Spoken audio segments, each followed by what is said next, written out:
Thank you for being here tonight for our musical theater workshop production of The Ambition Bird by Matthew Sheridan. For those of you that have not been to a workshop before, and I see a lot of familiar faces, so I think many of you have been here before, what you're going to see tonight is a staged reading of a new work. Matthew has been with us for the last 2 weeks. We've been tweaking and developing. He has, of course, been working on this for quite a while, has had a number of readings along the way, but we have developed some new material here, new music here. Very excited about the development of this piece about the poet Anne Sexton. They took me away from the suburbs of Boston. A suitcase was open, some nightgowns were tossed in, and off I was shipped to this oversized lost and found. All around are people like me. It is very exciting. Plus so much to do that is new and inviting, like weaving and crafts and calligraphy writing and more. Much more, but the one game I love most to play, yes, the game I like the best, is the game we play on Saturday.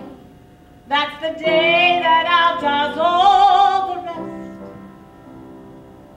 First, the bell lady comes with her set of little bells, and she gives a bell to me.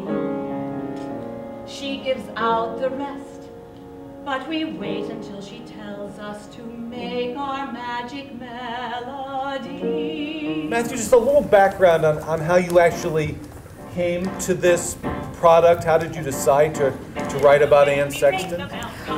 I'd happened upon her a year or so before, and I started reading a lot of her poems and sort of reading her poems and her letters at the same time, because her letters have been published, or a lot of them, all in one volume. And the letters also have a lot of pictures, so I was sort of bouncing between the pictures, the letters, and the poems, and I found I'd never read poetry like this before. I'd never experienced it like this, and I just found her very absorbing. To lose the life you know for greater life, to lose the friends you love for greater loving, to find a land more kind than home, to find a land more large than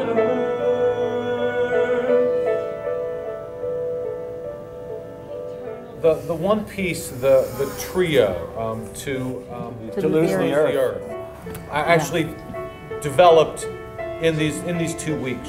You wrote that during your stay here in Dayton. Well, I was sketching before I got here.